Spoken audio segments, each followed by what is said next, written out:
Good morning, everyone. This is Al. We're here in Philadelphia. I've got my little frog. He's not a toad.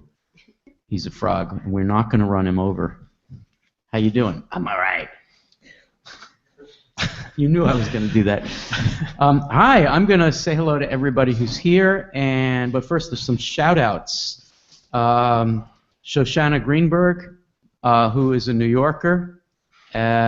She tweeted last night at 11:30 p.m., and that was hours before I went to sleep.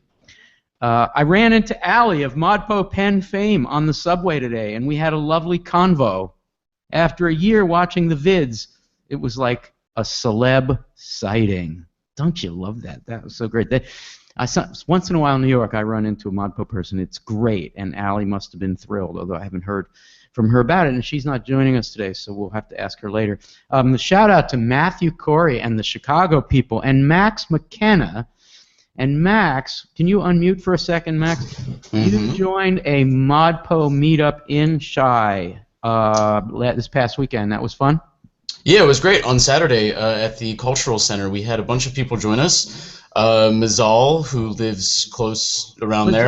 Mazal, the famous Mazal. Famous Mazal, yeah. She was the first person I saw there, and then we had Michael Clements join us, Sue Kerr, Sylvia, and Tom Morgan from Ohio. Tom Morgan came from Ohio? He was in town visiting his wife's family, and that's great. Popped by, yeah. And he's well? He's doing pretty well. He's looking pretty good. That's great. It seems good. Great. That's fantastic. Thank you, Max and Matthew Corey, Community TA, for helping put that together. Meanwhile, in North Carolina, Mark Snyder, another Community TA, got everybody together, and they did a close reading of Gertrude Stein's A Piano, one of the tender buttons. And Mark's 11-year-old daughter made a video of it while she was munching on Doritos. So it's like really, really a crunchy reading in this lovely little sort of look like rural cafe somewhere in North Carolina. And we will post that video, but I want to say something more about such videos in a few minutes. Mandana in New York has continued to meet with the gang at the New York Public Library. Thank you to all you New Yorkers. Paige Paulsine is continuing to organize people in Los Angeles. Nadine and Shraddha in Mumbai have found a lot of Mumbai. They call them Mumbaiistas, Mumbaiites. They had a name, Mumbaikers or something like that. Anyway, those in Mumbai, they want to get together. So go to the Anyone from India thread and organize that. Leslie Carnus is organizing a group in Sydney.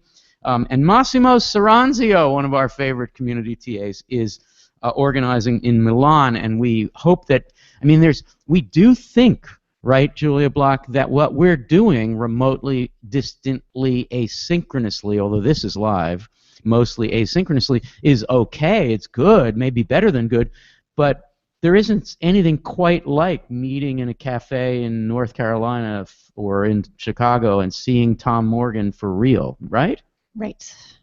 That's how community gets built, and what's nice is that these communities are getting built all over the place.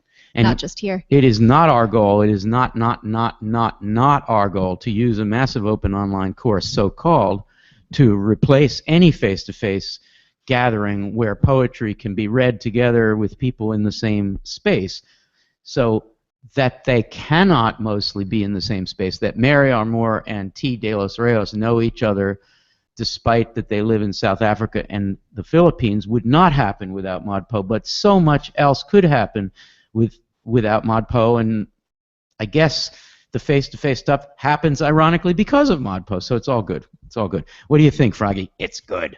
All right. So one last thing about shout-outs here is that I would invite those of you who do meetups to take any kind of easy video, a little video camera like an iPhone, turn the iPhone sideways so you got the landscape view, don't shake the camera a lot, and don't eat Doritos. But other than that, film an 8 to 10 minute close reading around the horn of the table and send it to us, or post it on YouTube and tell us where it is. And if these things get collected and they're good, and good is sort of a funny word to use in this situation, but if they're not 30 minutes long and everything is completely fuzzy and you can't hear the audio, we would love to post these. Wouldn't it be cool if, I'm turning to Julie and Dave, who cares about MOOCs, wouldn't it be cool if ModPo started to behave more like a connectivist MOOC where people are producing their own videos kind of modeled on ours, and we become a site for lots of close readings done by people all over the world? Kind of a leading question, Dave, but you can say anything you want. That would be great. It becomes a clearinghouse. It becomes just one node in the whole network rather than this is the hub. So I like that idea. So when I saw Mark Snyder's video in North Carolina, and we produced one, although it was out of focus, so we're kind of 0 for 2 in terms of Doritos and focus, but I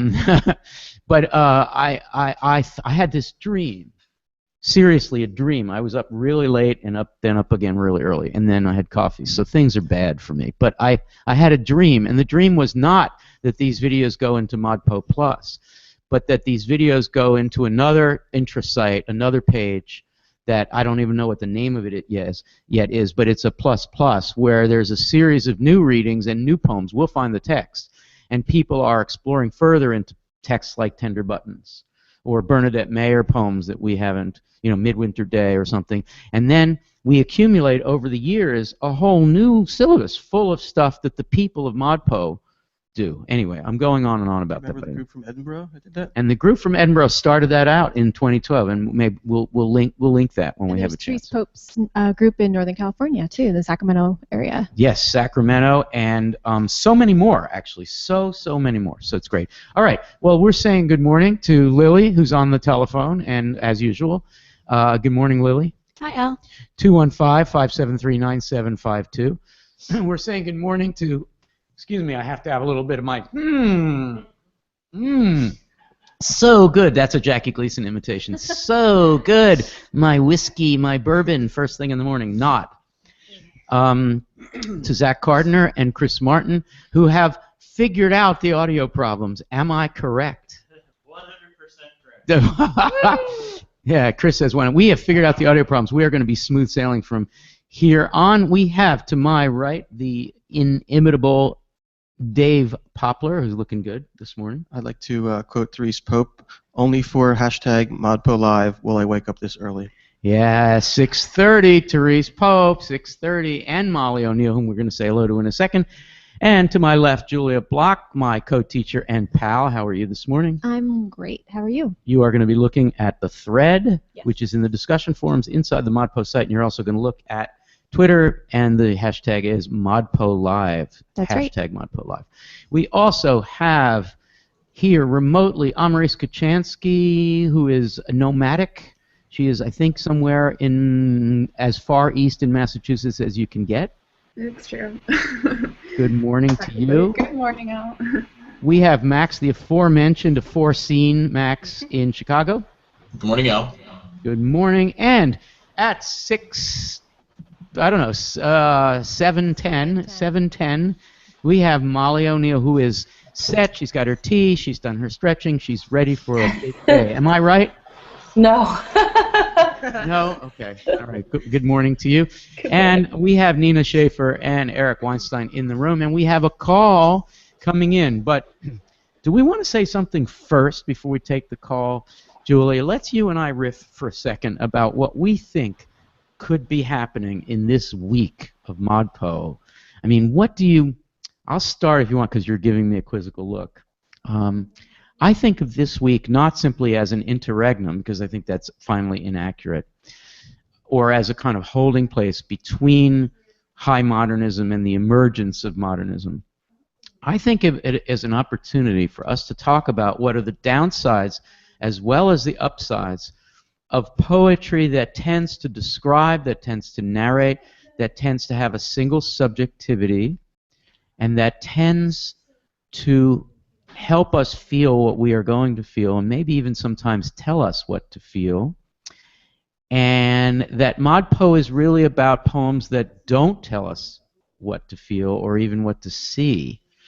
I said that in such a binaristic way, I'm going to regret it. But do you have any comments to make about this? Yeah, I think one of the interesting things about the poems for this week is that, as you say, they do a lot of describing and they do a lot of inviting us to have a certain kind of reaction. And sometimes it's a call to action or a call to political consciousness. And sometimes it's a call to a particular emotional experience. And this might seem somewhat contradictory because it's something that we're, I think, implicitly questioning about these poems. And that questioning might seem contradictory in a course in which we've said over and over again that poems invite us in, and poems invite us to make meaning, and poems kind of tell us how to read them or even how to teach them. So one of the big questions for me this week is, okay, well, what's the difference between everything we've been reading up until week 5 and a lot, although I wouldn't necessarily say all, of the poems that we encounter this week? So a poem that doesn't tell us how to feel, such as a poem like version 2 of Young Woman at a Window, right? It doesn't tell us how to feel. That doesn't mean it's cold and feelingless. No. By no means. And that's usually the rap against modernist experiment, which is, oh, it's so unfixed and so open that there's nothing there. There's nothing there, or it's just scaffolding. No way for me to enter. No way for me to enter. Poem. People feel closed out from, or shut out from, a lot of experimental and avant-garde poetry, and that's a really real reaction. That's reality. I guess we're here to say, readers. ModPo is a kind of intervention on that conversation. We're here to say that a poem like Young Woman at a Window version 2 is so open that we must do, as Anna Strong would say, must do the work, right? And the work is good. We must try to understand what that woman is going through and why we are looking in a window at her, which is apparently the POV of the poem, of the speaker. That implicates us with the subjectivity, the POV, the point of view. And to be implicated in that puts us in the Williams position, which should make a lot of us uncomfortable. So we're looking at a woman who's crying, we're looking at her child, and we have to do the work of trying to understand what social and ethical ills are being shown to us, but not told. We're not being told ethically or politically, ideologically what to do about it. We're being given a scene. And that is the dream of imagism, which is to give us a scene and have us do work. Okay, so it's not what you get out of the work, it's the work itself. It's not what you get out of it, it's the work itself. That is the way, to use the Ray Armantrout phrase. So that there is no doubt in my mind what Claude McKay feels and wants us to feel about the intolerable situation. Just to be skeptical about the approach of describing an intolerable, horrible political situation doesn't mean I have any less feeling about racist hatred. On the contrary, right? And I accept that poem as a bomb, as a little bomb that's thrown, a radical, revolutionary bomb. It's arguing counter violence. It's arguing for striking back against rioters and the police. Okay? I respect the radicalism of the poem. But his choice of sonnet makes it really clear to me that what he's trying to do is put the bomb inside the Trojan horse and roll that horse into the literary tradition of the sonnet, which is a tradition of high diction and elevated poetry, and frankly of British sense, the British sense of the green-sceptered isle, which you shouldn't fuck with. And so basically he's taking full advantage of the history and tradition of a traditional form. But he's also telling us what to think. So we accept that, and week 5 is about how to deal with that kind of thing. So anyway, yeah. That being said, that's a complex example because of the radical act of inhabiting and reappropriating a form. As is the poem by Ruth Lechlittner, who is reappropriating the churchly ballad. So instead of giving you easy target poems this week, descriptive narrative poems this week that are easy targets, where we can say, it's just trying to tell us how to feel, it's dictatorial, right? We didn't do that. We gave you really hard poems that actually make our contention very difficult to make. ModPo is not easy. This week it's easier because the poems seem more accessible. But that doesn't make any of these questions easier. We're just as we're just as flummoxed by the whole thing as anybody else. Lily has someone on the phone, but I think she also wants to say something. Well, just quickly to throw in another sort of contention is to remember "Tell all the truth, but tell it slant" from Emily Dickinson. And I think, like, especially thinking of our communist poets this week, maybe they're maybe questioning that assertion by Emily Dickinson, like not literally like taking Emily Dickinson to task, but the idea that success in circuit lies. Maybe they're worried that that circuit is not the right approach for some of the more radical content that they have. So well put. And that's Lily just did a wonderful summary of the various introductions and descriptions that lead you into week 5 that I myself wrote, a year or two ago, where we say, look, here are legitimate concerns about modernism's opacity, indirectness is what you were specifically talking about. Legitimate moral, historical, ethical, political concerns about too much circuit. Emily Dickinson, who's not in any traditional sense a political poet, is nonetheless traditional by saying, look how much more can be done if we work together to explore possibility. The fairest will join her. The downside of that is, if you don't feel you're the fairest and you can't get into that house, are you left outside in the street? Genevieve Taggart is inside. She's mocking people, middle-class people who are inside. She wants them to go out. In a way, you could almost say that Genevieve Taggart is kind of undoing the Dickinsonian interior and trying to get us out to scream, to do blabs of pave outside, along with the picketers and the communists and the people protesting foreclosure, which is a 1930s situation where people were actually driven out of their Dickinsonian house into the street. So how much good does circuit do you when you have no home at all? And I think that's what people in the 30s who became radical wanted the poetry to do. It's a totally, totally, totally compelling and legitimate counter-argument. Yeah. All right. Who do we have on the phone, Lily? Boy. This is Joy calling from Victoria, Canada. Good morning, Joy. How are you? Hi, great. Great. Chris is going to bring up your sound a little bit. Can you speak loudly into your phone?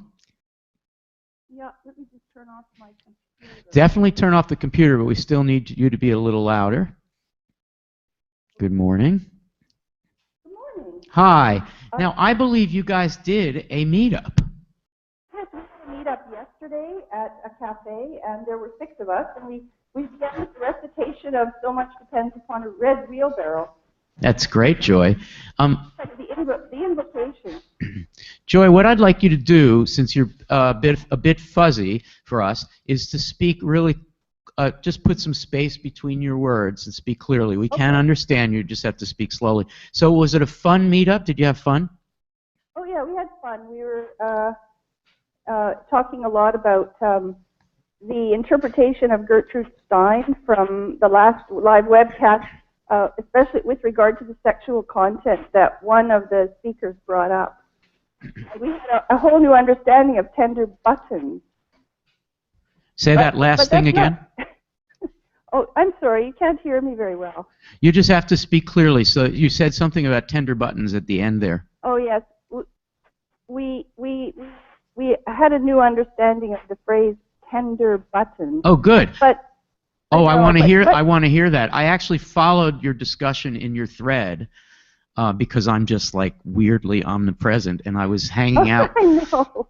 I was hanging out watching the Victoria, British Columbia people talking about this. Do you want to say in sum how you interpret tender buttons? This is not a family show. You can say whatever you want.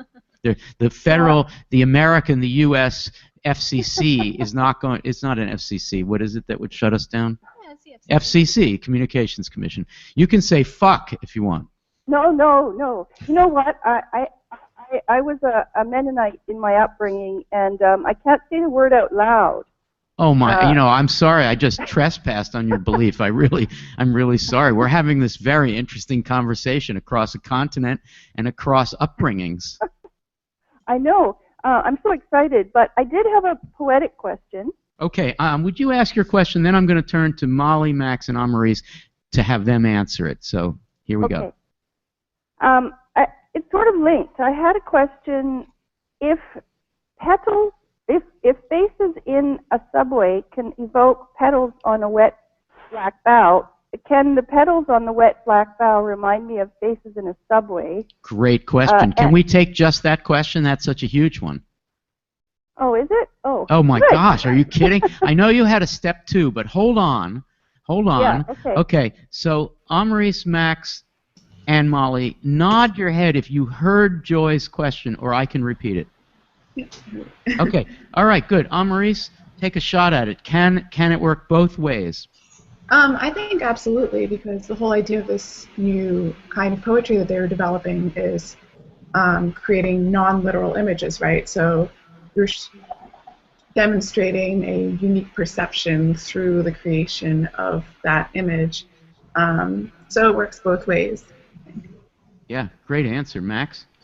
I think that, yeah, it should work both ways, and I think it kind of does, and that's sort of the logic of that kind of comparison or that sort of equation that Pound sets up. But I think Pound intentionally puts the faces in the metro before the petals in the wet black bough, because that's sort of the project of modernism and imagism, is for these kind of frantic modern scenes to give way to something natural or eternal or something that seems to be almost like anti-modern, something that seems to be timeless. So I think he really wants that modern scene to kind of open up into or become this this sort of rural, natural scene. Very interesting. Molly, what thought do you have on this? Sure, I think that representation is in the eye of the beholder, so it can work, but only if you create the scene for it. Fascinating. Dave Poplar, any thought on this? Yeah, I think it's interesting because, sure, it can work both ways, but when you reverse them, you get an entirely different meaning. It's not just a pure equivalency. So, Joy, what was the second part of your question?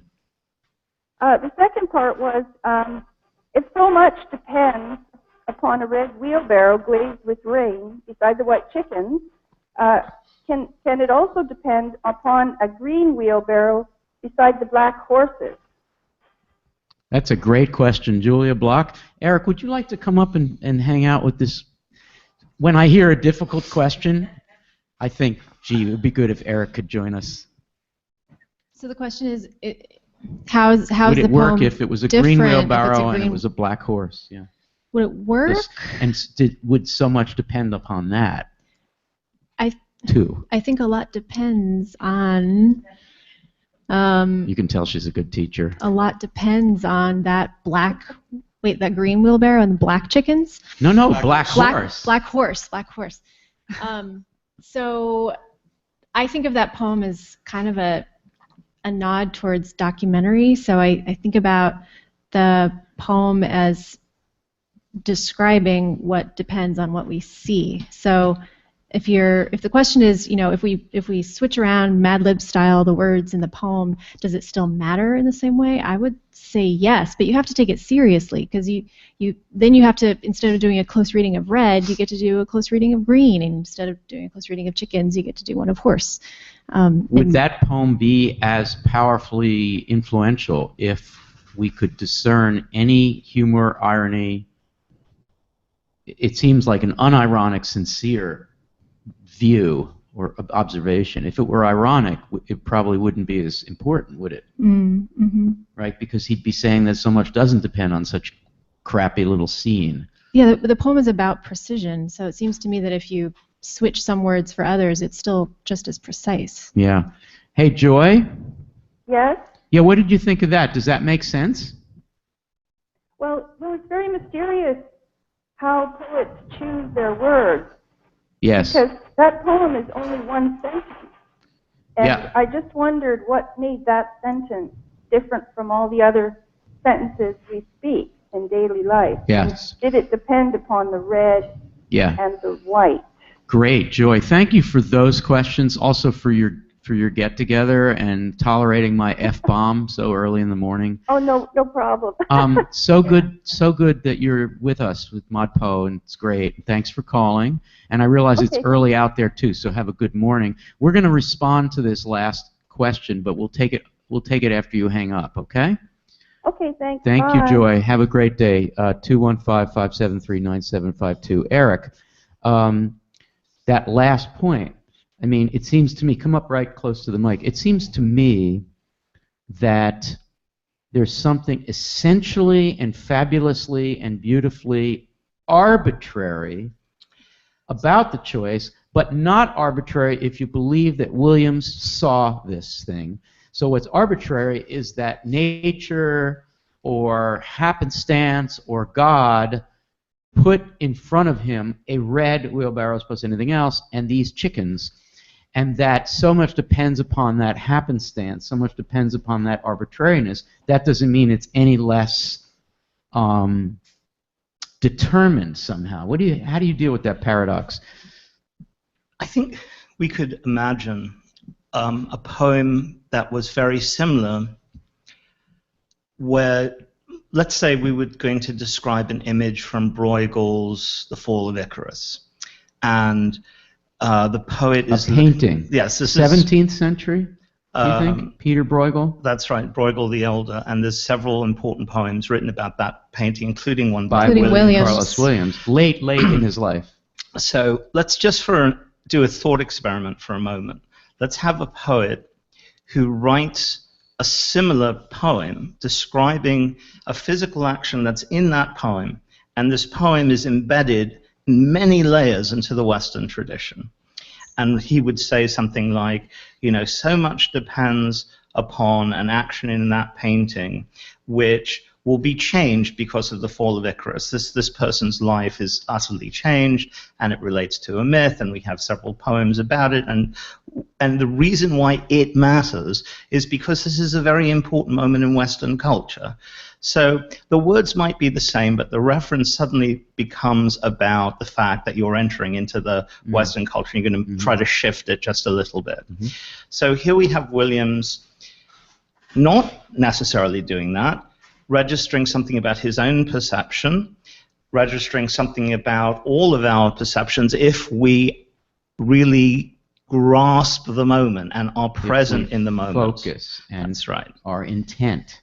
So it's really the poet's perception that brings all the life together, like the life of the chicken, the life of the place in which it happens, and we bring our attention to the poet's attention, and suddenly we revivify this scene, which isn't necessarily part of the great Western tradition until it becomes so by our putting it there. Yeah, well put. Debbie Allen also just posted to the discussion forum, Joy, if you're reading this forum, maybe the red wheelbarrow and white chickens are important because somehow they're more common.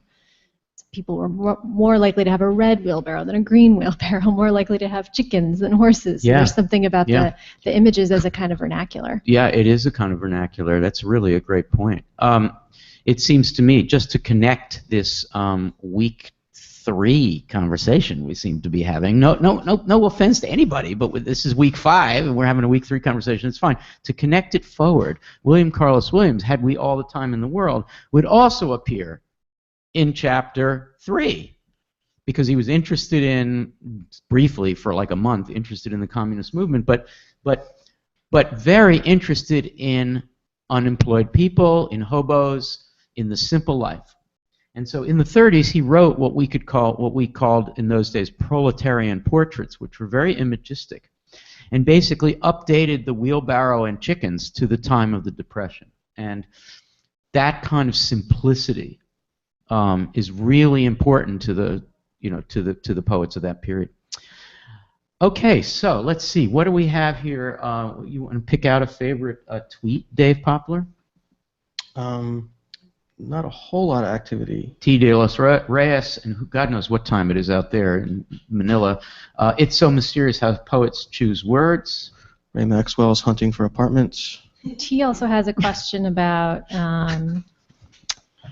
I think it's about the, T, if I understand your question on Twitter correctly, I think it's about the communist poets. So you have a 2-part question here. 1, is it simply a matter of poets versus the state? 2, or poetry and finding the language to reflect the world as it is being lived versus complacency. So if I understand this question correctly, it's about, are we to write poems in order to resist the injustices of the state, the exclusions of hegemonic institutions, or are we to write poems that reflect reality? Well, let's deal with the first possibility, right? So let's look at the Lechlittner poem. All right. So, close here thine eyes, O state.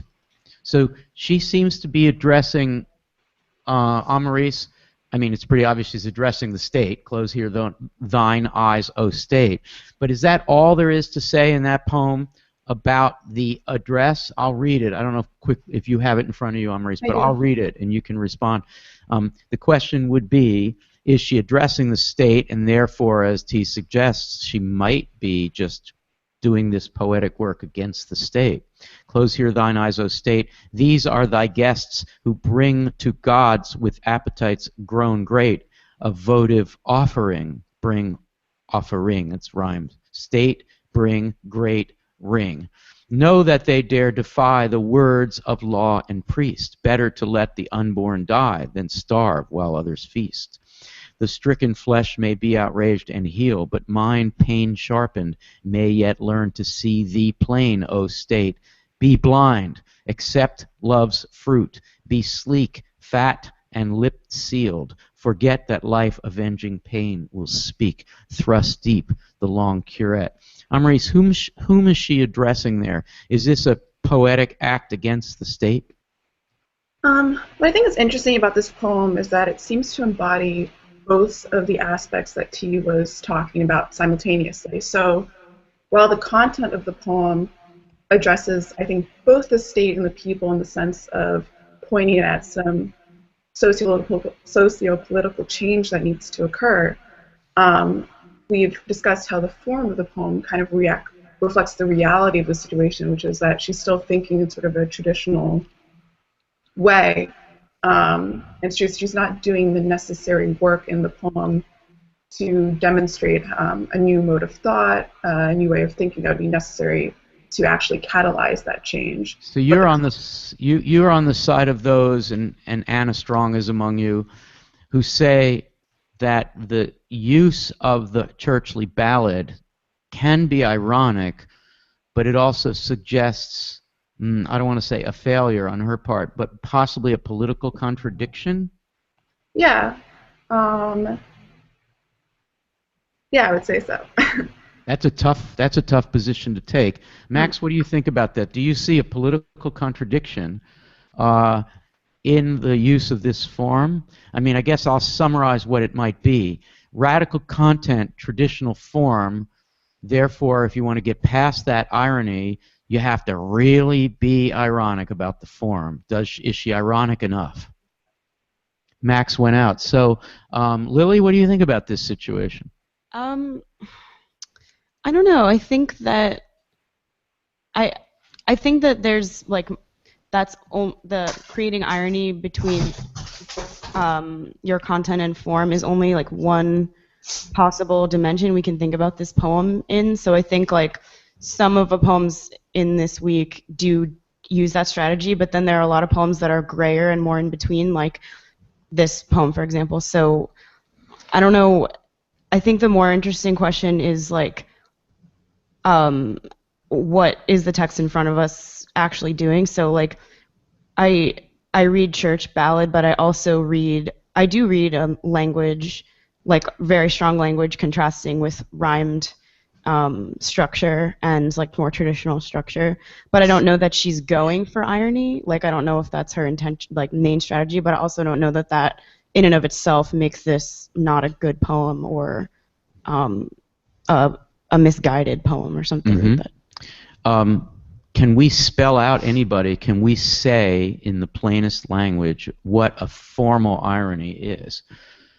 What do we mean? Max, you're back. I'm back. Yeah. Yeah, you're back. Hey, can you start? Let's see if we can formulate a clear way of describing what we mean by the irony of the relationship between form and content. Not necessarily applying it to this poem, but just in general. You want to give it a try? Sure. Yeah. That there's a tension at work in what we sense, what kind of semantic meaning we derive from the content versus what sort of content we expect from the form. So if you have a church ballad or something, you expect something that's pious or full of praise or something. You expect content that is pious and full of grace. Yes, and instead you get in this, for instance, here you get something that's actually about dissent or reform, and not about piety or not about praising things as they are. Okay, so the formal irony here is that the ballad, the form itself creates meaning. It signifies. The form itself, Yes. the choice of the ballad, of the high ballad and the high diction, itself has meaning. That's really one of the great things about poetry, is that the form of the poem can actually lead you initially to make some judgments about its meaning. The use of a Shakespearean sonnet says something. The use of a Petrarchan sonnet says something in itself, regardless of the content. It says something.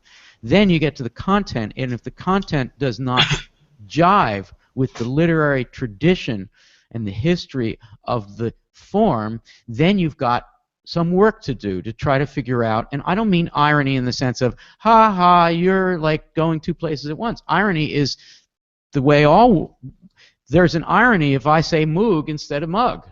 That's an irony.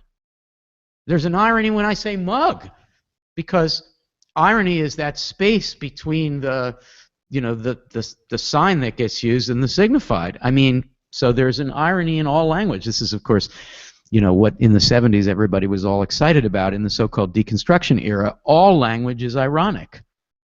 So maybe we mean it not in that ha-ha popular sense of irony, but rather irony as difference. Difference. Irony is the difference. So what Lech-Littner is, I think, brilliantly and troublingly doing is she's creating an irony between the topic, which is, you're forcing us to do abortions illegally. We're going to go ahead in defiance because that's what we need to do to live. Go ahead, make our day. Say the women before Roe versus Wade in the Depression, when the church and the state both take positions against what they consider to be life. It's the whole irony of a pro-abortion rights person using the word life, which is supposedly a word from the other side. So she's doing that. So that's Max. That's a very good definition. Anybody want to add to the definition of formal irony, Julia Block? You want to try? I don't know if I can top Max's comments, but I will say really quickly that it's really fascinating to read this poem after Stein and after spending a week talking about the disassociation of words from things, Yes. and then to, in a way, go back to thinking about how words sound together. So the whole experience of looking at the end rhymes in this poem is making me think again, anew, not just about the relationship between words and things, but the relationship between words and words, which I think we have to kind of totally rethink now that we've, dismantled associations between words and things. So when Lech-Littner writes, the stricken flesh may be outraged and heal, but mind, pain sharpened, may yet learn to see the plain, O state. She's making a really strong argument for revealing the reality of state action. And so the question is, how is that accomplished via sound patterns and rhymes? That is such a great point. I mean, we should just shut down the webcast right now and just make that the final word, because what you're saying essentially, Julia, is yes, we can set up these oppositions. I mean, I've put the word anti in parenthesis during week 5. It's silly. Right? There's no such thing after modernism of true anti-modernism.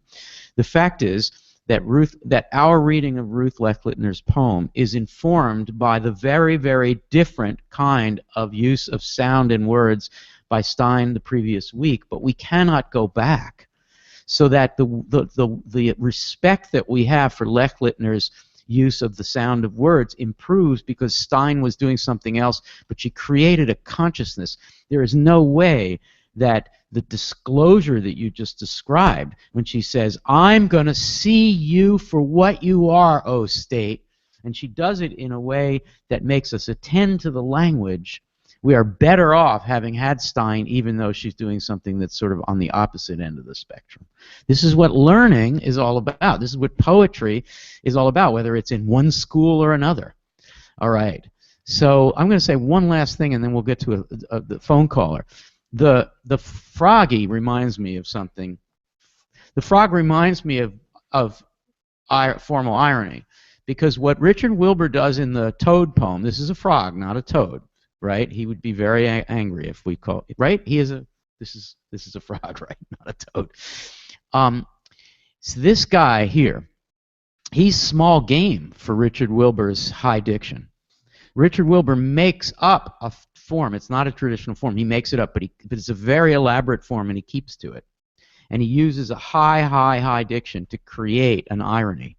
The tone and diction of language create an irony. And the target of that irony is a poor little toad. And that's what satire is.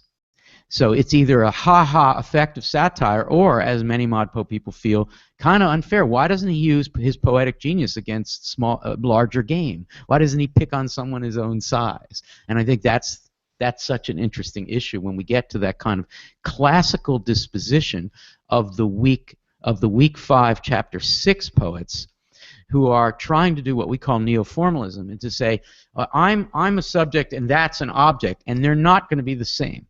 Right? Williams was trying to break down, in the kind of Whitmanian way, break down the difference between me and the frog. And so if you care about the soul of the animal, you're going to be more of a Whitmanian and more of a Williamsonian, or whatever that is. Yeah, so what do you have to say about that? That's all right. So now I'm anthropomorphizing and sort of screwing up my whole point. Anyway, Lily, who's on the phone? This is Susannah calling from Portugal. Oh, fantastic. Hello, Susannah. Hello. Hi. Hi. Can you try to speak loudly, and be sure you turn down the audio on your computer? It's off already. Great. Can you hear me? Yes, just speak slowly. We can hear you. How are you? Okay, I'm great. I was calling, well, of course, to thank you, everybody, for this, and also, I had a comment. Well, a couple of comments. The one thing is, I'm a translator, and I've been thinking a lot about that, about how close reading is exactly like translating, except you get to do it together, and you don't have to decide on one interpretation. You can explore all the possible meanings, and you don't have to stick with one. So there's Susannah, that. Can I stop you there and comment? Sure. Or invite comment? I think that's an incredibly important observation. So the kind of poets and poems that I personally admire are the kind of poems that when you read them, the work is like the work of a translator. I'm kind of not interested anymore, because, you know, I'm of a certain age and I want to do things that really count. And I'm not interested in reading things that I don't need to translate in my head. I'm not interested in reading poems or any kind of writing, or seeing a film, or looking at a painting where the language pretends to be transparent. I believe in non-transparence. That is to say, language is not transparent. We have to do lots of translating within our own language, so that the model of the translator trying to figure out what it does in the idioms and vernacular of a different language is a kind of model for how we should all be reading, which is why it's so great that ModPo is global, because multilingual friends are going to teach us how to do the close reading. And I just want to say one more thing about translation.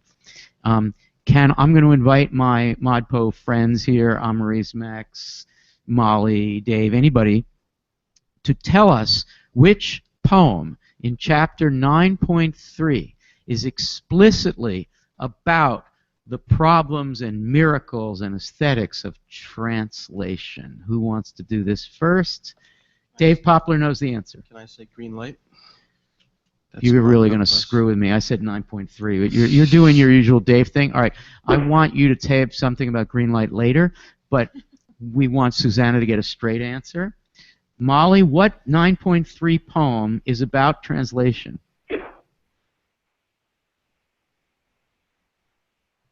She's not remembering, but that's okay.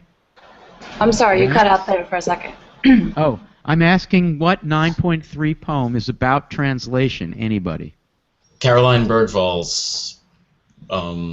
It's I can't remember what it's called. It's called The Via one- Bergvall. Yeah, thank you. Bergvall. She herself is the child of Norwegian and French parents who was raised in England, who sees English as kind of a second language, maybe a third. And she deliberately writes a poem in which the poem consists entirely of many, many translations of a single line of the Italian, of the 13th century Italian of Dante. So, Susannah, that whole poem is about how the open-endedness of translation is we're never going to get it quite right. So why don't we just stand at the precipice of hell and try to enter it 58 times. That's so cool. Anyway. Can I just give a shout out to Carolyn, who's in Liverpool tonight and is about to do a reading with some friends of mine. So, Caroline Bergvall in Liverpool. If you Google Bergvall Liverpool and you're in that area, go see it. Anyway, Susannah, you were going to make another point or ask another question. Oh, it's just a kind of poetic observation. I was listening to the Hughes podcast on Dinner Guest Me. Yes. And Maurice, I think, said something like, the poem is alerting us. And I heard, the poem is learning us. And I think that's what we're doing. We're learning us. So that's it. Did you the poem is learning us? Yeah. That's so great. Did Amarie say that? Boy, she's amazing. She said alerting, but I heard Alerting. learning. Yeah, I like Alerting, yeah. Wow. Hey, Susannah, so you're up to speed on ModPo. Things are going well. Do you have any concerns about the course? Is anything confusing? It's taking up all of my head, but I think that's a good thing. So. I think I see you. Are you Susannah with one N? Yeah. Yeah. I see you in the forums. You're really good in the forums. Thank you. Keep it up, and thank you for calling. Thank you. Fantastic. Bye. Thank you, guys. Wow, the poem is learning us. Julia Block, what did we mean by that? You've spoken very eloquently about how that poem is actually sort of made for teaching. It's kind of a teaching poem. Yeah. Is it because that dinner table is kind of a seminar? So so the poem is it's like a scene of teaching, and it's a scene of not much learning happening. Not much learning actually happens in that poem. Students are not doing their homework. So it's kind of a poem about a failed learning scene, failed pedagogy. But then the poem, I think, also invites us into a different kind of learning. Yeah. The poem is there to teach us something. Lily? Well, I think that poem is an example of what I was not very articulately saying before about Ruth Lechliner, which is that, like, I like the idea of, like, irony of form versus non-irony of form, but that poem is kind of like a free verse, not really one specific form or another. And I think if we're only looking at some of the okay, well. Wait a minute. You finished the point. Okay. Chris, would you just pick up the phone? Sorry. If we're looking at poems just for formal irony, then we might, like, look at that Langston Hughes poem and dismiss it. So we need, like, another way to read the poems in this chapter, and, like, that generally have questions about modernism in a way that isn't about just, well, maybe they're questioning modernism, but if they have formal irony, then we can proceed, or we have something to say. Like, yeah. You're doing a good job of complicating these chapters, and these chapters were sort of made to get complicated, right? So that, you know, McKay and Cullen are great examples of the point we're trying to make about using traditional forms, but frankly, those are outliers. And the communist poets, I mean, I've written a whole book about this. Communist poets did write traditional, descriptive, lyric poetry, but so many of them didn't, like Bob Brown, for instance, who's doing a very avant-garde thing with gems. So yes, this part of ModPo is extremely complicated. All right, Dave and Julia, what do we have in the Twitter sphere that's interesting? I have some stuff from the discussion forums. Yeah, go ahead. Let's do that. Yep. Well, first of all, Susan Trocolo says, "Wish Eric a happy birthday." Oh, it's Eric's birthday. Happy birthday, Eric. Susan is like, where is she? She's in Portugal, too, or somewhere, Mallorca or some fabulous place, and she's always on top of things. So should we, Max, say happy birthday to Eric, please? Happy birthday, Eric. Yeah. Thank you, Max. Yeah, happy birthday, Eric. That's great. And many returns. Yeah, anything else going on? So Camille Hirsch writes, how did the writing of the Baroness get recognized as poetry versus gibberish? And Yariv Perron writes, the term signification has come up several times in connection with the Harlem Renaissance. Is this just the this mug again, or is there something else going on? Whoa, I didn't quite... Wow, Yariv. What do you think he's saying? Well, I think possibly the word signification comes up in some of the discussion videos for this week. So he would just maybe wants us to say a little bit more about what that means in the context of our discussions. Well, I mean, we can go around the horn here. When I say signification, I mean the process by which meaning gets made. And I personally usually use it when I'm referring to traditional meaning making. Well, in that case, it probably comes up a lot when we talk about Claude McKay and the use of the sonnet, because there is the signification of the word, and then there's the signification of the form, the way the words are stuck together. Yes. Yes, so that's totally right. So that's really important. If we must die, let it not be like hogs hunted and penned in an inglorious spot. So a certain kind of signifying suggests the image of people as animals in a pen, right? The language is, even though we've got the word hogs, which is a fabulous monosyllable, and spot, the meter and the use of the word inglorious, the diction of the word inglorious, suggests that these people are not hogs. So the language, in that case, not just the sonnet, but the actual sonnet-like diction, the high English of inglorious, already suggests that they're not hogs.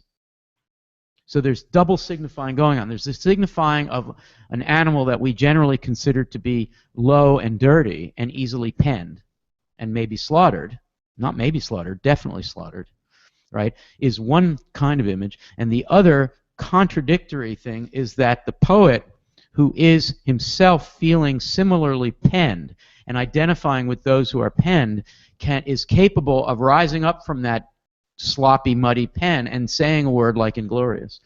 So two kinds of signifying. At every turn in that poem, there's two kinds of signifying. And I would add that it's not that the poem does not that the sonnet does more signifying work. All form does a signifying All kind of form work. signifies. The sonnet just has a kind of ready-made set of baggage. We have someone on the phone, Lily? Yep, this is Camille calling from Virginia. Camille from Virginia. All right, let's bring her up. Hello, Camille. Good morning. Yes. Hello, Al. How are you? I'm fine. How's ModPo going for you? Oh, I'm so enjoying it. I've just retired back in July, and it's a wonderful opportunity now for me to pursue all those passions that I've had to set aside for such a long time. So you were in maybe one or two careers all those years, and you've retired, and poetry has sort of been in the back of your mind all along, or is it that you retired and then reached out for the first fun thing that hit you? A little bit of both, and actually, I've taken quite a liking to it, and I must say, for all of you, what a wonderful opportunity this is, and how much I'm really enjoying this course. And I think I had posted on your office hours, I'm now a ModPo lifer. Oh, welcome to the family. Yeah, I don't want this to end, but I had a question. Oh, before you ask the question, Camille, so you're retired and you own a car, right? Yes, I do. Okay, and your license is up to date? Yes. So get in that car, right? There's nothing holding you back, I'm hoping. No. Really? You're one of those people that has nothing holding you back? Wow. So look, get in your car and pick a date, one of the ModPo webcasts, maybe the last one, the Final Words webcast, which a lot of people come to. It's November 17th or 18th or something. The last day of ModPo. Come up. We have a lunch after that. Everybody, it's like a party. We have champagne. Actually, we don't. But yeah, so get in the car and come on. It's what part of Virginia? Falls Church, Virginia, right outside of D.C. Falls Church. You're really close. So you just have to, go around that mess of District of Columbia and then get on 95 and come up. It's probably 4 hours at most. Yes, I would love to do that, and I will absolutely put that down on my calendar. Thank Great. you. All right. Thanks. I didn't mean to bully you into coming, but we would love to see you. So tell us what your question or comment is. So my question is a little bit more philosophical than specifically related to this week's poems. But I'm fascinated by the Baroness. Yeah. And my question Who is... isn't? Yeah. And my question is, what process or who determines that the Baroness's writings actually constituted poetry and not just gibberish? Okay, great question. Why don't you stay on the phone? After a while, I'll ask you to hang up, but for now, stay on the phone so you can add a comment or two. All right, we're going to go around the horn. Everybody's going to get a quick shot, and I really want it to be quick. So we'll start with Max, then Amaris, then Molly, then Eric, then Dave, then Julia, and then Lily. So Max first. What makes what the Baroness wrote a poem rather than gibberish? And say anything about that. Sure. I mean, it's a pretty complicated question about canon formation and genre and things like that. And you might want to say that it's poetry because it's included in this class on poetry, and that alone makes it, the fact that it's on the syllabus, that alone makes it a poem. But that's not too... By the way, Max, what kind of thinking is that you just did?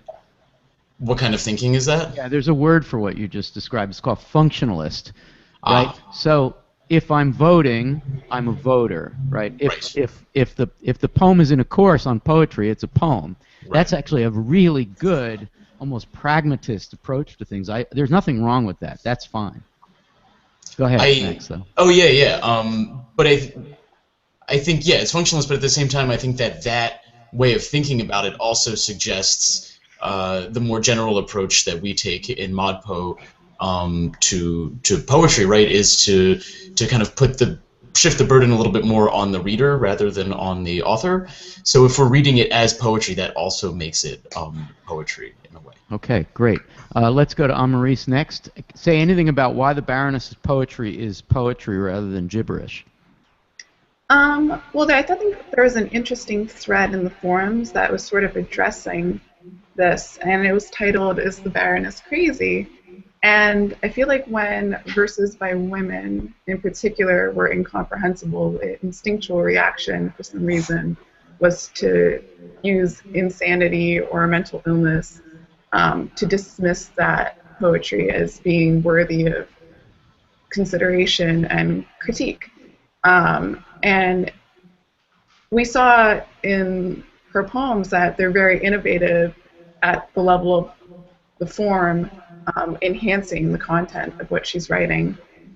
And I think it's only pretty recently, actually, that feminist academics went back and decided to reclaim and compile her writings into Body Sweats, which was a pretty recent publication, I think only a couple of years old. Yeah, the Baroness revival started to take place. I mean, I found out about the Baroness in the 70s, but it was kind of like a samizdat arrangement. There was no publication at all. Then a couple of journals like Sulfur published some of her work. So she has been revived as part of a feminist/modernist archivist recovery after repression, I would say. But the two editors of the Little Review in the teens and 20s, Jane Anderson and Margaret Heap, totally revered the Baroness, and some of her poems created a huge controversy in Greenwich Village at the time. Is she insane? If she's insane, does it get to be counted as poetry? And this entire conversation was taking place right there and then. And you can go back into the Little Review and watch the letters to the editor pour in of people saying, "This is crazy. She's insane. Why does she get to count?" And so I actually think that there's a civil rights issue almost. Not almost. There is definitely a civil rights issue when you think of how someone who may have been in any kind of clinical or therapeutic sense suffering from major mental illness couldn't that her expressions couldn't count as part of a poetry community that was devoted to experimental poetry, it makes no sense to us. But even the avant-garde was fussing about that. Molly, anything to add about the Baroness and whether she gets to count and is gibberish poetry and all? Sure. To me, it's kind of like Duchamp's urinal. Like, it's art because he says it's art. And for the Baroness, this is her art that she's making, and she's intending it to be a poem, so we will receive that from her. Yeah. You know, thank you so much, Molly. These three answers are so good. I'll just go to Lily for one final one, and then we'll go back to Camille. Lily, what do you want to add? Well, actually, I was thinking about this because back with Williams and This Is Just to Say versus Flossie's reply to This Is Just to Say, and a question of, is Flossie's reply note a poem? And one conversation I've been having with our face-to-face English 88 students is, like, if you decide to give something your poetic attention, which I think of as, like, considering words as they're placed on the page, not just reading as though you would read prose, and considering each word and trying to find meaning from each word individually, or how things are lineated, things like that. Like, if that's poetic attention and you want to give poetic attention to something, then you can think of that something as poetry. That's nice. So attention confers upon it the status of deserving attention. Yeah, you kind of run into dangerous territory, though. Like, I think that I shall never see a poem as lovely as a tree, with that definition that I just gave. But why? I think Because it's a good one. you and I wouldn't want to pay any attention to it. Well, I love trees, but I think that poem is kind of cheesy. Cheesy, yeah. Trees and cheese, yeah. Not a good combination. But so Camille, are you still there? Yes, I am. Thank you. So did you tell a friend or a relative about the Baroness? Did you talk to anybody about the Baroness when you were reading the Baroness? I did. I spoke to a few people about the Baroness. And what was their reaction? Did they roll their eyes? They did, and actually the comments were, "That's not poetry. That's gibberish. That's the ranting of a mad woman," right. And it became poetry from some subjective viewpoint of someone who was in a position to declare poetry, and that in and of itself it doesn't constitute poetry. And that introduces an incredibly metaphysical or philosophical question. So I was just interested in your views on that. So what is the first name only of your friend? Steve. Steve. Okay, so let's go. I'm going to solicit from anybody here at the table, at the panel, what we would say to Steve. Right. I'll start. I would say, well, let's start with somebody else. What would you say to Steve? Dave? Well, Steve's asking what makes art art, and I would tell Steve that's a bullshit question. So Dave, Camille, you've got your answer for Steve. Eric, what would you say to Steve? No one is 100% sane 100% of the time, and many people, like the Baroness, like many of us, struggle to find sanity. And in her poems, you find lucidity. Forget about sanity. You find beautiful form. You find great humor. You find lovely energy. In terms of reframing, by the way, W.B. Yeats, in the introduction to one of his collections of contemporary poetry, reframes Walter Pater, who never thought of himself as a poet. And suddenly, a piece of Walter Pater, a wonderful critical writer, becomes a poem. And I think that gives us a sense that framing is something that we can do. We can bring poetry to found language. So you'd say to Steve, do some reframing, Steve. Do some reframing, and also just love the insanity. We all have a little bit of it. Some of us have a little bit too much. All right. Camille, I would say to Steve, if I were you, okay, so here's Camille to Steve. Steve, do you like me? Steve, of course I like you, Camille. Well, you know what? I'm kind of interested in this poem. I like this poem. I'm intrigued by it. I'm retired and I'm reading it. So I think you should give me a little more slack here and come along and see what I see in it. Guilt trip. Well, it's not just a guilt trip. It's like just because you think it's silly doesn't mean it's silly. I don't think it's silly. Can we have a conversation about it? And that's, of course, what learning is all about. Julie, what would you say to Steve?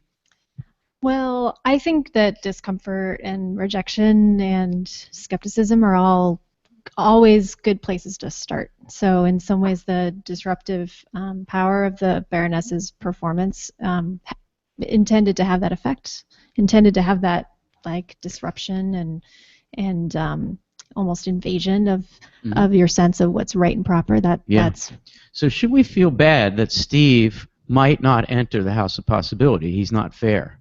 I mean, should we feel bad that he doesn't want to enter, that he can't enter? He's not. I mean, he's missing out clearly, but don't we want everybody to reframe in this way? I guess we can. It's kind of a silly question. Yeah, we can't. So it's only 36,000 people. Yeah. 36,000 people, not 10 billion people, I guess, is what we got to say. Yeah. Okay. Yeah. He's got to pay the cover. He's got to pay the cover. There is no cover. The next I'm sorry. Camille, thank you so much for calling. Yes, and my one final word of actually what I did say to Steve was that sometimes it's the things that make us feel the most uncomfortable which we learn the most from and expand our sensibilities the most. So I appreciate the conversation. Brava. Well said. I have one more thing to say to you, which is, long live the retiree who decides rather than to look for things that are easy, looks for things that are hard. Great. Thank you so much. Okay. Take care. The next caller will be our last caller, and that person will receive, Lily will send to you, a book by Kathleen Fraser. And she is a poet who would, if she were in ModPo, she'd be in chapter 9.1, and we really admire her. And the book is called Discrete Categories Forced into Coupling, and it's a really stupendous book. So for the last caller. All right. So let's look at the tweets. What do we got? Tiro Hanula writes, I always love Amaris's answers. She's amazing. What else we got here, Dave? Ray said, Lily is just too cool and too smart. Lily is too I always original. think she's too smart. And too original, did he say? Yeah. Therese Pope, who are we to judge what is or isn't poetry based on one's mental health? She was Dada, and her poetry was performance art, and we should have said that. Sanjeev, it opened up your head, it is poetry. I heard this from some esteemed quarters. What do you see, Julie? Tiro writes, mental illness of the writer is such a bad excuse not to read something properly. Yeah. I love that comment. Just as mental illness is not a reason for us not to listen, to be sympathetic, to find out what's going on in that life, right? It's the same thing, isn't it? Yeah. It's respect. Yeah, that's cool. Okay, very good. We have a caller here. Is there anything from the forums worth adding to the conversation here there was toward the one end? more question I wanted to try to get in from Twitter from Jenny Magnus, who wrote, do we need a balance between structure and openness? Well, that's a very good question. Amaris, so Jenny Magnus, who blogs pretty much everything that goes on, so you're about to be blogged. So I'm teasing, Jenny. I love your blog posts. Repeat the question, do we need to strike a balance between structure and openness, or should we just go for openness? What's your vote? Go for openness? Is she implying there that openness means a total lack of structure? Because that's not... Is she saying that they're mutually exclusive there? Or? So speak loudly and clearly, and I think what you're saying is that you don't accept the premise. Yeah, I'm confused about what her premise is, I guess. Right. I mean, tell me if I'm wrong. You're saying that there's no such thing as no structure at all. We're talking about language. Yeah. So that Caroline Bergfall's piece Via has a ton of structure, right? Yeah. It's a conceptual poem. It has a ton of structure. Yeah, I guess it's how we interpret the elements playing together that determines how open the poem is, but it's not in contradiction or in tension with structure or lack of structure, I guess. All right, let's give Max a shot at this. I'm going to rephrase the question because Jenny's asking a really common sense question, which is, do you guys really want to drive us toward the open poem? Let's say the version 2 of Young Woman at a Window or The Brain Within Its Groove, a real open poem, and you want to steer us away from the more closed poems. Are you pro-open and anti-closed, Max? No, not necessarily. I think that what this week is asking us to do is actually this week begs precisely the question that's being asked: is what purpose does form or structure, if we want to call that, like how does that work in poetry? And I think that's a question about what we think culture does or how we think culture should operate. And I think with most of these poems that we're reading this week, there is a kind of sense of political urgency, right? And so culture here becomes a way of animating a constituency towards political action.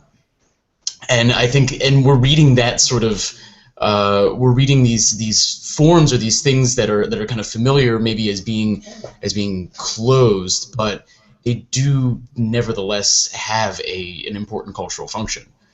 Even if we would want to say that like it's conservative or something, it's still it still is doing something in the culture, and there is that sort of sense of politics attached to it. So conservative in terms of form is a heuristic concept or heuristic word. It's a teaching word. The fact is that The Rose is Obsolete and To Elsie, which are, The Rose is Obsolete is about the most open poem I've ever read, and I cannot get it out of my head, right? Love is at an end of roses. I mean, I just can't stop thinking about that poem. And so I am personally interested in the poems that get under my skin and won't leave. At the same time, I will never, ever, ever forget the final December Remember rhyme of County Cullen's Incident. Right.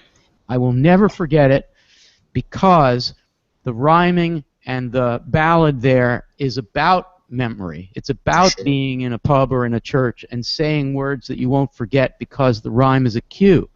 And the fact is that the word remember at the end of that poem is much more important than the bigger, and I'm putting quotes, everybody needs to see quotes because this is not a word I use, bigger nigger rhyme. The bigger nigger rhyme is not, for me, the memorable, it's striking and terrifying. Right, but it's the thing that you remember in that poem is I saw the whole of Baltimore from May until December of all the things that happened there. That's all that I remember. So the structure of the poem describes the limited structure of the way that boy's memory is going to work because of the racist hatred that he first experienced. And so Incident is under my skin too, and I'll never forget it. And it's got tons of structure and is a closed poem because it knows exactly how it feels. So, just because we're all pro-open doesn't mean that we don't care about the careful, conscious, self-conscious use of closure. And remember is about as closed as you can possibly be. You look like you wanted to say something on this topic. Yeah, I just want to say that another term is going to start coming up a lot, I think beginning next week especially, and that term is crafted. So we have a lot of discussion in the video about the beats. Group discussions and possibly in a couple of the quizzes about what it means for something to be crafted. So, and we mean by that self-consciously wrought, foregrounding the artifice. Language is not natural. So there's something about this. I mean, I think this question about structure is so great because it leads us directly into what's coming. Nice. You're such a teacher. This book, yes, Sanjeev wrote, book giveaway time. Damn, where's that phone when you need it?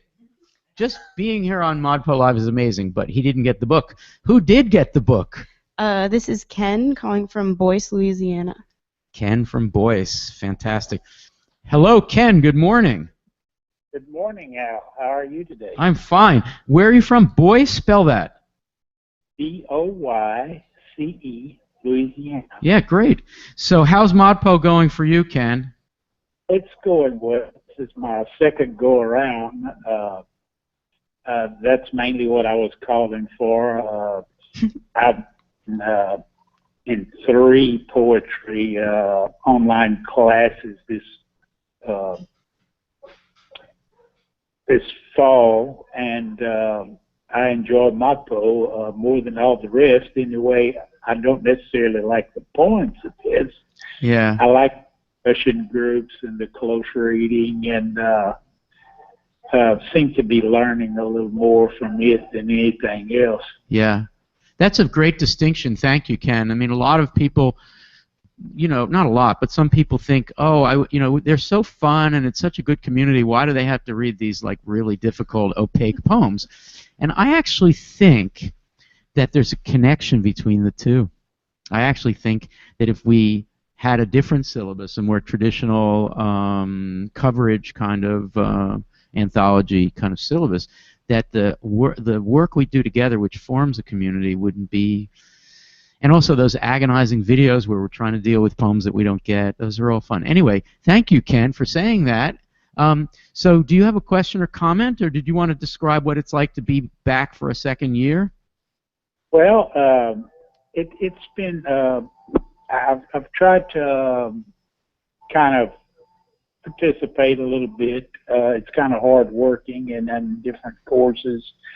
I'm on the verge of retirement, and I like poetry and try writing a little bit, but I'm not very good, and I never studied it in school. And time I picked up a book and started reading about iambic pentameter and so words and so many lines, and I'm like, damn, what well, iambic pentameter, Ken, is it's straightforward, but it turns out that only a few, pointy-bearded, behatted Brits in the 17th century actually spoke in iambic pentameter, and Robert Frost, when he was on, even the first line of Mending Wall is pseudo-iambic.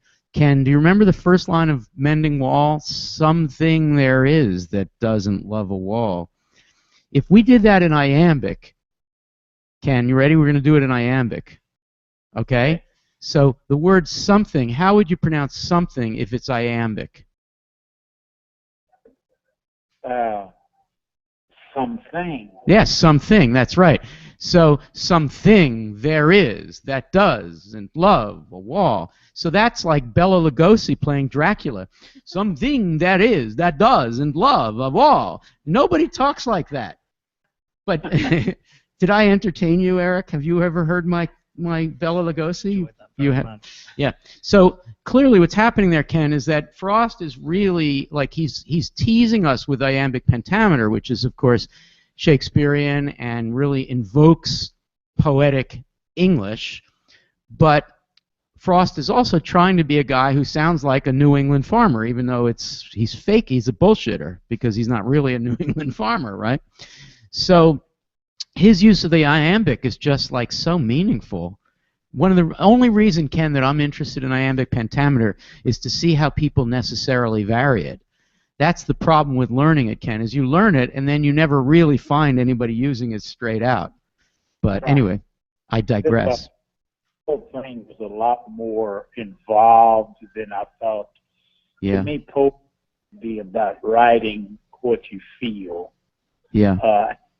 Some of the poets write about something to try to put across some issues or point of views, or to sway people, like songs did back. I was during the time of the Vietnam, and everybody, Neil Young, and so everybody was trying to do something. And Ken, what was Neil Young's favorite form? Do you remember in his songs, his lyric? He used a poetic form. Not really. It's a ballad. He writes simple ballads almost all the time. That's true. I read his autobiography, and it's real interesting how I would have thought that he would have just mainly been a dopehead kind of guy, and not really that bright. Yeah. But he's really invented a lot of things. A really smart guy. He's a very smart guy, and he's very well read. Oh, yeah. Very well read, and he knows the poetry. We've been trying to get him to come to the Writers' House. We have a connection through one of our teachers because Neil has a child who's got multiple disabilities, and he's been very supportive of various schools that educate kids with disabilities, and we'd love to get Neil Young here. Now, having him here is a trip. I'm not sure it's such a good idea, but so what? You're on the verge of retirement. What have you been doing in general for the last few years? I manage a credit union, so I'm in the financial world, and it's getting very stressful at this point in my life. Yeah. So you're longing to not do that anymore. And what are, besides poetry, what are the things that you think you might do? Only other thing probably I do, I like to write, do letter writing, and we live on the lake, and I to fish every time the weather's good. So you fish and you write letters. Would you write me a letter sometime? I could, yeah. You're not committing yet, but I really love to receive letters on paper. That would be great. Well, okay. So Ken, are you up to week 5? Are you up to speed on the readings? Yeah, I try to listen to everything. Great. Participate too much on the forums, just right. I have some going and with right. work. Well, most people who keep up with the videos and even the webcasts are not. I mean, actually, in terms of percentages, not that many people are in the forums. So, what's your favorite poem from this week? I don't know. I kind of wanted to kind of be able to just tell you something and let you go. I noticed something this week that kind of struck me, and I wanted to make a comment on it. Please. It was, I think it was Anna, but I'm not sure. It was one of the TAs, but I'm pretty sure it was Anna. Yeah. And we're talking about something in one of the discussions, and she said something to the fact of not doing the work, which makes me believe that it probably was Anna.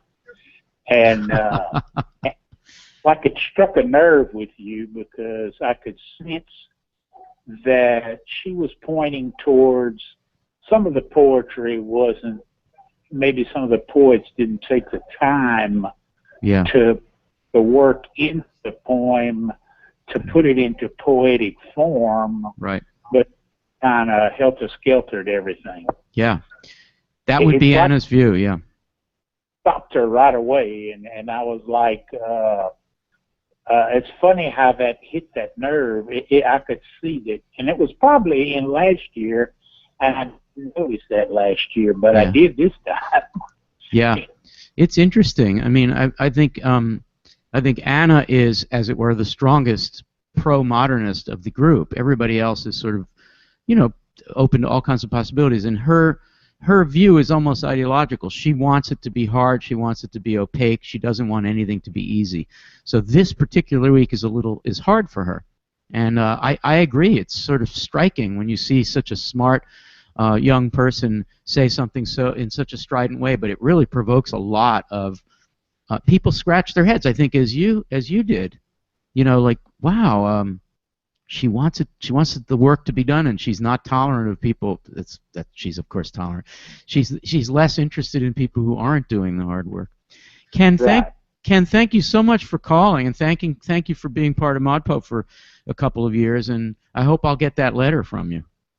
Oh, I will. I'll get your address. I write about 150 letters a year. I'm in Society of Italic Handwriting over in Great Britain, United Kingdom. Do you handwrite? Do you handwrite the letters? Right. Yes, with fountain pens, mostly like some dip pens. Yeah, I have a friend who really prizes those fountain pens, and they're harder and harder to find good ones. So I really look forward to the handwritten letter from you, Ken. Thank you so much for calling. And is he receiving the book? So you'll need to give Lily you already did. So we're going to send you that book, and we hope you enjoy it. Well, and Ken, if you like the book, I can put you in touch with Kathleen Frazier herself. She would love to hear from a reader. I would sure like to. I may write her a letter. Yeah, she would really like that. She's such a nice person. Thank you so much. Take care. Have a good day. Oh, I really like Ken. That was fun. Okay, so we're going to go around. Everybody gets one quick final word about anything. anything at all. Could be about the course, could be what's happening next week, because we haven't talked about the beats. It could be just a shout out, and then I'll wrap up with 3 shout outs. So, Lily, what's your final thought? How you doing, Lily? Oh, I'm doing well. Good. I guess actually, thinking back to the question before about like, is ModPo pushing people in one direction to like open versus closed poetry? I think I want to say like, rather than make a choice, like you might have whatever personal preference you have, but I love this class because it's more about literacy, like how to tell if something is written in a way that's more close to interpretation or more open. Right. But as a person like me, if I only liked open things, I wouldn't watch like half the TV or movies that I watch, or what's read half the novels the or... eye candy or the easy TV show that you like? Well, Like- the one you always knock me on is Friday Night Lights, for example. Friday Night Lights is like so not ModPo. But I it's love like Friday so Night Lights, sappy and I won't apologize for straightforwardly loving it. ethical. You never have any question about how you're supposed to feel. I cry all the time when I watch that show. That's why I don't watch it anymore. So that's what I want to say about that. And I'd love to talk to more people about what they like, how this course is changing their literacy, maybe, but not their preferences in my office hours. Tomorrow A plug from for 1 to 2. office hours. Love that. Okay, Amaris, final word, final thought. You have Just to a shout out. I guess, final thought, Amaris. yes, I've noticed that Yariv is very, very active, not only in the forums, but also in visiting all the office hours. And I would encourage others to take him as a model because I have office hours tonight, so come say hi. All right. Yeah, hang out with Amaris in her office. Yes, that would be great. Thank you, Amaris. And you're fabulous. Thank you. It's good to see you. Max? I also have office hours this afternoon from 4 to 5 p.m. Eastern Daylight Time. That's 3 to 4 p.m. Central Daylight Time. For those of you, and what time is it in Beijing? We have a bunch of Chinese ModPoers. What time is it in Beijing? Is Beijing 12 hours ahead? Yep, exactly 12. Yeah, okay. So it would be 4 a.m. in Beijing. 4 to 5 in the morning, yeah. And you can come by the talk way, to me. ModPo videos are no longer blocked to Chinese participants. There's a workaround that the Chinese government agreed to. So there are many more Chinese participants in ModPo this year. Wow. Some Chinese have been in ModPo before through the VPN kind of bypass, but now you can go directly. The Chinese government still blocks YouTube and Facebook, but not Instagram. They do not block Instagram. I guess now that they've heard this, they'll probably block Instagram. Yeah, not yet. Anyway, sorry, Max. I'm riffing. You were plugging your office hours. Anything else? I was plugging my office hours, so if Yariv or anybody else wants to come by, we can talk more about the sentimentality that Lily just mentioned a second ago and what kind of power that has on readers versus, say, openness or something like that. That's great. Hey, how much do you want for that roll-top desk in the back there? I got it for like $50 at Uhuru on Spruce Street in Philadelphia. Whoa, Uhuru in West Philly, man. You can get some great stuff. I'll give you $100 for it. You can, if you want to arrange for the shipping, you can have it. Thanks, Max. Molly, good morning. It's almost a decent time of hour out there in California. It is. I'm going back to bed. I do not have office hours today, but I just hope that everybody is recognizing the political power of the poetry that we're getting into, and we're really moving into such an important part of the course, to me personally. And whether it's open or closed, you know, the act of choosing a form is such a subversive, such a violent, such a deliberate choice. And we can have so much fun for the rest of the time. We're getting into my favorite part. You like the beats. I love the beats. Yeah, the beats are next week, so that's going to be cool. Thank you, Molly. Thanks for getting up. It's always great to see you. Birthday boy, Eric, final word? Wherever you are, there's bound to be some really great live poetry going on. If you're in London tonight, Jeremy Reed at the Soho Society. We already mentioned Caroline Bergvall in Liverpool tonight. Tonight also here at UPenn, Bob Hillman talking about Shelley. Next week we have Felix Bernstein and Cecilia Corrigan doing the Titanic thing, and Felix will be dressing up as Leopold Brand. This is Cecilia Corrigan's first book called Titanic here at the Writers' House. That's right. So go and find the poetry near you and participate.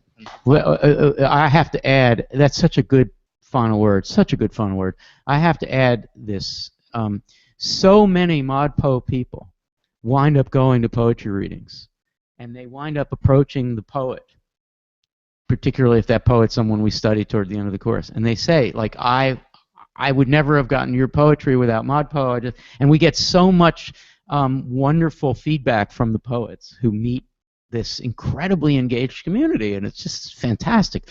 Go to poetry readings. They're great. They're not boring. They're not. I mean, some of them are, but they're mostly fantastic. Okay.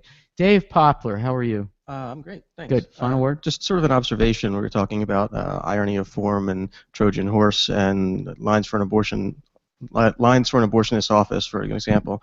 And I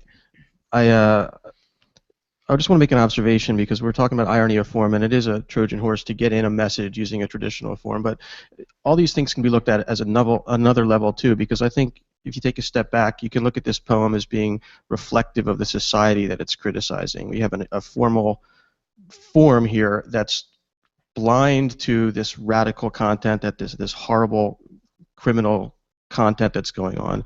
So in that way, this poem isn't just a Trojan horse for a message, but it also is an embodiment of the society that it's criticizing. Great. Dave, thank you so much, and thanks for joining us this morning. Oh, thanks for having me.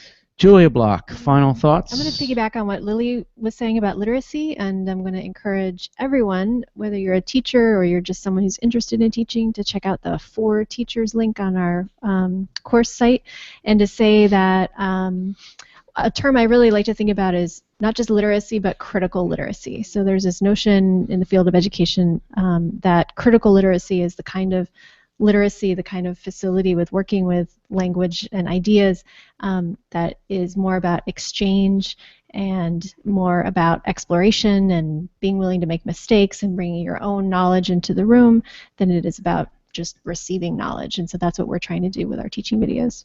Thank you, Julia, and thanks again for working with Erica on that. I think ModPo strives to be a MOOC with a difference.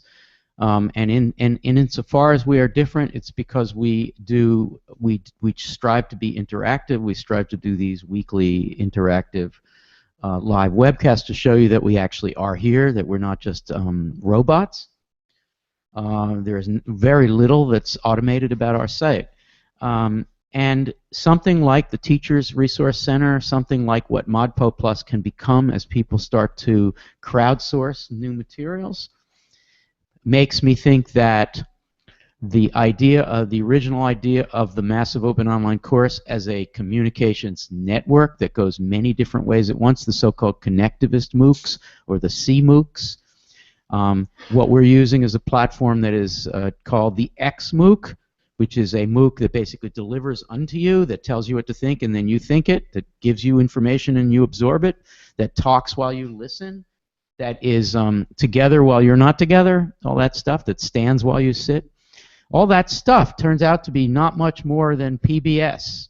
It's sort of like free. Well, PBS is free too, so it's nothing wrong with that. I'm taking a couple of MOOCs where I'm just getting the stuff delivered to me, and I don't have to think too much, and I learn what I want, and I skip around. ModPo is striving to be different from that, striving to be a course in which Ken and Camille and Yariv and Joy and Susannah can actually participate. All right, for me, 3 shout-outs. 3 people in ModPo moved me very much this week, and I just wanted to shout out to them. The first is Rachel Sawyer, the second is Sylvia Mann in Chicago, and the third is Paula Matusa. So Rachel, she says that her major purpose for being in ModPo is to take my time spent online away from news headlines, clickbait, and social media, that for me add to her life, she says, a layer of anxiety, of consumerism, and of competitiveness toward a productive. She's looking to use this use of the internet as a way of getting, quote, toward a productive, deepening, and yes, meditative practice. So, I mean, even though I don't get much sleep and I'm over-caffeinated, even though I use decaf, but I use so much of it, I get caffeine, and I seem like a kinetic fellow, a hyperkinetic fellow. I actually am all for ModPo as giving you a chance to find a meditative practice. That may seem wrong, but That's how I feel. And she finally writes, Rachel, and I just want to send out my own reverse shout-out to ModPo for the deft way it handles the, in a way, questionable practice of teaching poetry. Since I don't know pedagogical terms, I can't describe it well, but I feel a balance being struck here between exclusivity and the feel fest / there are no answers, let alone wrong answers. See, I told you I couldn't describe it approach. So exclusivity on one side and the feel fest, there are no answers approach on the other. Not to say peer interaction is everything. To the contrary, as you can probably tell, this is coming from a complete introvert. I couldn't tell that, Rachel. But it's remarkable how ModPo is a lot more interactive than most of the English courses I took in person in college, which of course is high praise for us and makes me fear for the colleges and universities that don't figure out how to be interactive, because this is free and that costs a lot more. Secondly, I want to shout out to Sylvia Mann, whom I had the privilege of emailing one-on-one in person after I saw this. There's a photograph of the Chicago meetup, which Max referred to earlier. This happened on Saturday, I think. So Sylvia lost her 40-year-old daughter a week ago, the day before that meetup. Sylvia's daughter loved poetry. It's a year ago, Al. Not to cut you off. Sorry. A year ago. Yeah. What did I say? A year ago. A year ago yesterday. I said. Yeah. You said a week ago. Thank you. Right. So Sylvia was commemorating the loss of her daughter, in part by gathering with the Chicago folks. She's using ModPo as a way to learn more about the poetry that her daughter loved and somehow connect with her daughter through it. She was moving and eloquent in telling the Chicago people why she came and how she came to ModPo. And she's in the photo. Sylvia, I think it's great. I think that's an absolutely fabulous reason to try to engage with the poetry, and I feel honored that you and I have exchanged emails, and I hope we will stay in touch. So cheers to Sylvia. And finally, Paula Matusa, who has had a tough year and, as she says, has been unable to get her mojo back. I don't know what kind of a tough year she's had, but she entered ModPo on day 1. How many weeks ago was that? 5. In a stupor, she said. She turned to the first video for the Emily Dickinson poetry, and it was Al and his gang of merry prankster TAs. And prankster is a good thing in my book, she says, someone who's full of surprises. And merry prankster is actually quite a specific reference to some hijinks that went on in the 1960s, and maybe Paula is thinking about that. And Al was moving through it really quickly, and it was intense. Those TAs are brave souls. And within 5 minutes, I was kind of feeling this electric current. I know it sounds weird, but I was so excited, and I completely lost track of everything. But this energy and this passion that Emily Dickinson got rolling 100 years ago, and that Al and his team were sending it on to me like a personalized elixir. Well, to me and how many thousands of others. And then it happened on day 2. Zapped by the slant and starting to understand the ethos of you non-perpendiculars. I guess she's referring to the way our minds work. And day 3 and day 4, and how long can we keep meeting this way?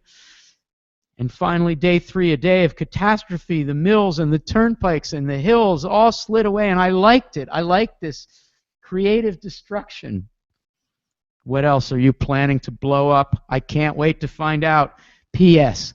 I got my mojo back. Paula, thank you for being with us and getting your mojo back. May you always have your mojo. Nina Schaefer, who joined us here, welcome to Philadelphia. Susannah from Portugal. Joy in British Columbia. Eric, birthday. Happy birthday, Eric. Thank you for all you do for ModPo. Yariv, Camille in Virginia. Good luck with your retirement. Ken in Boyce, Louisiana. On the verge of retirement. Good luck with that. I can't wait to get your letter. Amaris, thank you so much for joining us. Have a great day.